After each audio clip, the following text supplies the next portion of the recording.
Gusto mo bang malaman kung may new love na paparating sa'yo? Kung single ka? Well, pwede nating tingnan yan. Mag-inquire lamang or mag-message sa thehypersistero@gmail.com, okay? So, mag-message lamang dyan. So, alamin natin kung anong klase, no, yung makukuha nating reading ngayon, no? Pero nakakarinig ako ng mga tunog, no, na sunod-sunod, no? Posibleng ito ay messenger, no, na tunog kapag kami nag-chat sa'yo, ganun, no? At ito ay madami. Okay? Maaring may makausap rito sa social media or through online, no? Bala kayo dyan, basta ganun. Pero hindi lang yan maaring messenger, baka iba rin yan na online platforms kagaya ng Instagram direct message. Pwede rin naman na WhatsApp, mga ganun. Okay? Viber. Yan. Parang back and forth palitan ng mensahe, no? Sunod-sunod yung tunog. Alamin natin anong meron doon.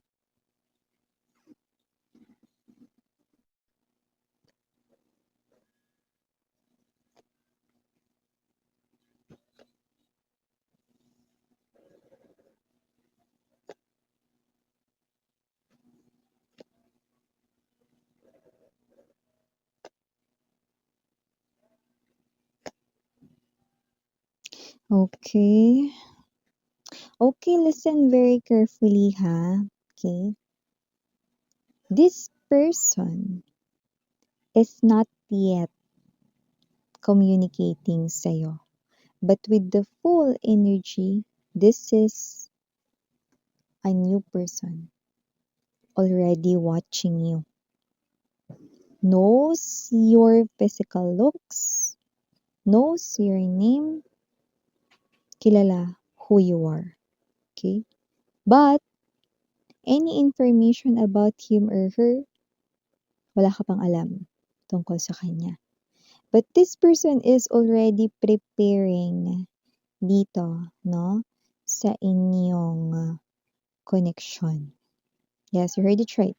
This person will definitely dive into your world, and this person right in here will never ask for your permission, but this person will just enter your world. Yan.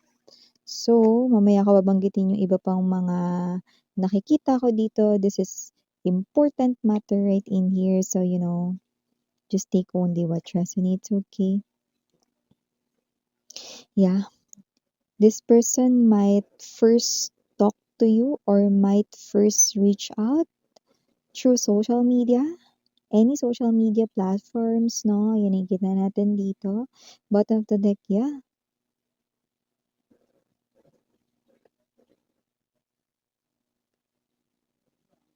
This person here will communicate sa inyo. This person here will talk to you, reach out to you, and kahit wala ka pang alam na any information about him or her, no?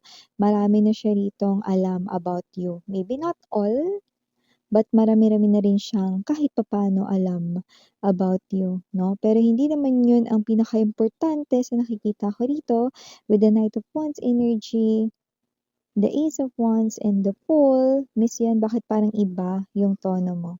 Yes, babe. Because this person right in here, mamaya ko babanggitin na, pero gusto ko muna sabihin sa'yo that you are his or her next target in love. Yan. So, bago natin pag-usapan yan more, batiin muna natin everybody. Hi and hello there everyone. My name is Yan. Welcome new subscribers, returning instant buyers. Thank you sa inyo walang sawang love and support for me. At kung di nyo pala, may main channel tayong The High Priestess. Link yan down below sa ating description box. So, if interested, just click that link para mapunta po kayo dun. Araw-araw nag-upload tayo ng collective readings for all signs there, no? At doon rin tayo nag-upload ng mga reading per zodiac sign. Okay? At yun nga, wala tayong gender dito ba, lalaki LGBT. Possible din mag-switch ang roles. Why? General reading kasi ito, mga mare or pare, no? At yun nga, no? Timeless tayo, ibig sabihin pwedeng nangyari na po, sa iba nangyayari na po ngayon, sa iba mangyayari pa lang kaya naman. Just take only what resonates. But here, whoever this energy is connecting sa inyo, this is none other than someone na wala ka pang alam sa kanya. Anything. Ano yung itsura niya, anong pangalan niya, ilang taon na siya, saan siya galing, okay? This person right in here, no details, no infos, okay? Wala, kahit ano ka pang alam about him or her. But this person here knows you very well. This person is a new person here, but as you can see or sa mga nakapansin, okay, hindi excited na happy ang voice ng kumaring Yana ninyo.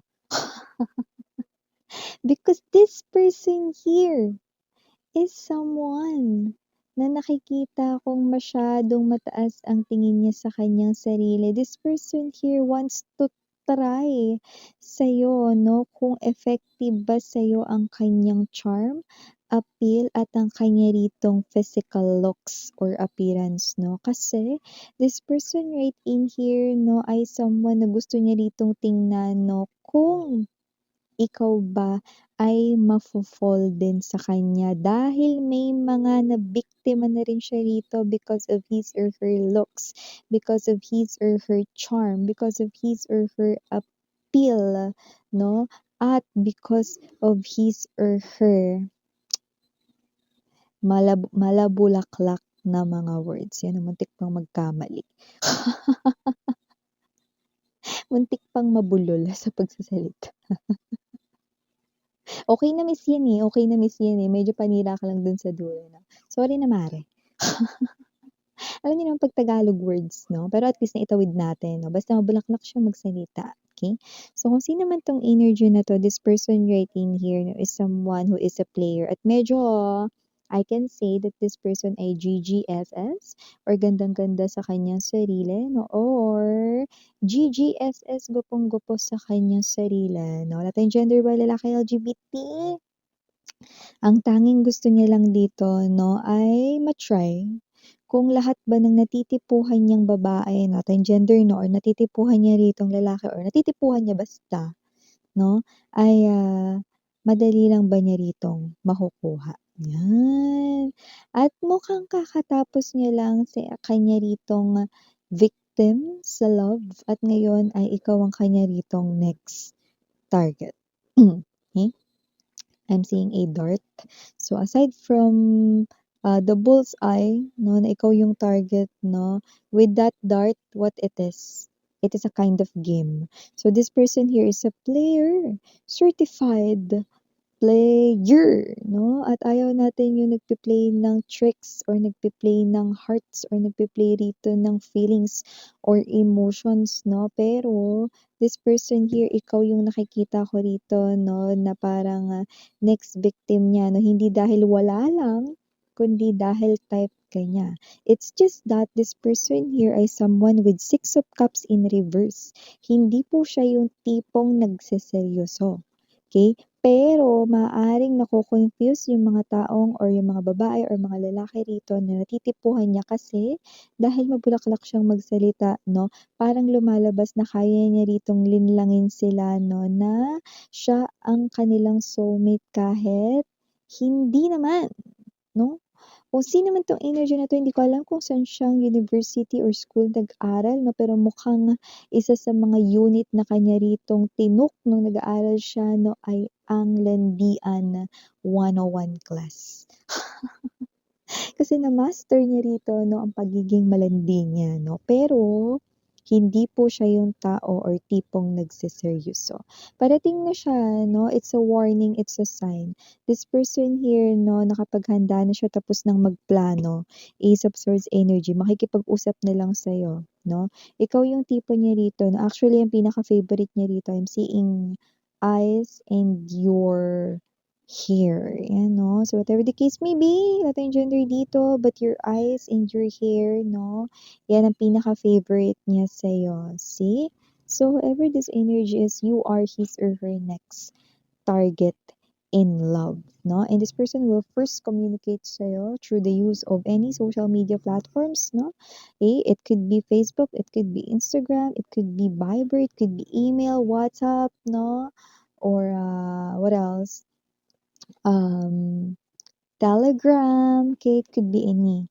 Okay, possible rin naman 'no kasi medyo marami na siyang alam sa'yo, so possible na alam rin niya rito 'no, yung iyo ritong contact number. But if sa contact number 'no at you're working in a company, maaaring yung contact number mo sa company 'no or yung company phone 'no, yun yung alam niyang number, okay. So just take only what resonates 'no, baka naka-receive siya rito or nakita niya rito ang iyong business card, okay. So, mga gano'n. So, whatever the case may be, just take only what resonates here. And nakikita ko dito mga babes, no, sa energy ng taong ito, no, nasa love, medyo tagilid tayo doon sa kanya. Kaya kung hanap mo ay isang seryosong relationship, wag siya. Okay. Pero hindi ko naman maitatago na itong tao na 'to ay may itsura talaga, 'no. Actually nakikita ko rito 'no, na puwede siya kung mag-o-audition siya sa pag-aartista, high chance na makapasa ito, 'no. Nakikita ko na meron siya ritong natural beauty, like natural na gwapo siya, natural na maganda siya, pero sana gamitin niya sa tama. 'Di ba? Eh, dapat yung ganda niya o yung kagwapuhan niya 'no, yung may sense, yung may ano, may ifu-fulfill 'no, na magandang kalalabasan 'no, parang kagaya sa mga Miss Universe, 'di ba? Mga gano'n, 'di ba? Hindi yung ganito 'no, kasi para sa kanya, okey, marriage is not possible. Wala yun sa kanya ritong option sa kanyang life. Okay. At hindi ko pa nakikita yun sa kanyang option sa kanyang life, sa kanya rito 'no, na distant future. Possible din kasi na itong tao na 'to walang balak talaga ritong magpakasal ever. Pero ikaw kasi nakikita ko rito gusto mo ng love na, pakakasalan kayo, yung magkakasama kayo dito forever. Hindi ito, eh. Ang pinakamatagal nito sa nakikita ko rito 'no, na nakarelasyon niya, 4 to 5 months. Sagad na yun, miss yan. Sagad na yun. Pinakamabilis, 3 weeks lang. See? Gusto niyo ba ng gano'n? Siyempre hindi, kaya it's a warning, 'di ba? Kaya umpisa pa lang ng tono ko sa paglalatag ko rito ng mga energies dito, hindi yung excited talaga, 'di ba? Kasi alam ko na masasaktan lang kayo nitong tao na 'to 'no, in the future. Because Two of Cups right in here, nakikita ko 'no, na madadala kayo rito sa kanyang charm 'no. So with this Nine of Swords energy and Two of Coins 'no, hangga't maaga pa putulin mo na yung connection mo sa kanya 'pag nagkaroon ka ng connection, okay. Kasi dito 'no, mafi-feel mo rito may mga situation na magpapakita sa'yo dito ng true colors niya, 'wag mong i-ignore yun, okey. Paano yun miss yan? O kunwari ganito, ilang beses niya rito 'no, na ginagawang excuse na busy siya, hindi kayo nakakapagkita o kaya lagi siya ritong late. Mag-isip-isip ka na 'no. Example ko lang yun, maaari kasing hindi yun ang eksaktong example, okey? Basta parang hindi niya rito napapakita na special ka. Kapag may hinihingi kang, favor, maaaring mas marami yung excuses or pagtanggi kaysa sa pagtanggap niya dun, okey? So, mag-isip-isip ka na dun, okey? With the Two of Coins energy nakikita ko dito magiging problema lang itong tao na 'to in the future, lalo na kapagka na-fall ka na talaga deeply in love sa kanya. Kaya habang maaga pa putulin mo na siya rito sa buhay mo. Etong tao na 'to, yung itsura niya kasi, mga mahal 'no, okey, nakikita ko naka-fall-fall. Kaya nga sinabi ko sa inyo kung mag-o-audition siya, maaaring makapasa ito sa pag-aartista. Pero yung itsura niya na yan, okey, yan talaga yung love na love niya. Kaya ko nga sinabing GGSS yan or gandang-ganda sa sarili, gwapong-gwapo sa sarili kasi parang dito, parang yung sarili niya gusto niya ritong i-test kung hanggang saan aabutin yung ganda niya o yung kagwapuhan niya, kung sino yung hanggang kayang maapektuhan niyan. Kasi lahat rito ng nagugustuhan niya 'no, na nagiging biktima niya sa love, nakakarelasyon niya po talaga. Pero wala talagang nagtatagal, ang pinakamaikli 3 weeks, ang pinakamahaba-haba natin dito 4 to 5 months. Otte, 'di ba? Super ikli nun, walang-wala yun 'no, sa forever na hanap mo kaya okey, i-review niyo maigi itong tao na 'to, okey? 'Pag dumating ito sa life niyo habang wala pa siya at 'pag dumating 'no, i-assess nyo siya, no? Kumbaga, i-under observation nyo siya rito, no? Kumbaga sa trabaho, under probationary period, bago nyo i-regular yan. Kasi nakikita ko dito, hindi siya pang permanenteng posisyon sa buhay mo, maare. Okay? So, initials tayo, we have here capital letter M, capital letter E, capital letter T, capital letter N, and capital letter Y. Capital letter R, capital letter F, and capital letter J. For small letters, isa lang nakikita ko rito. O.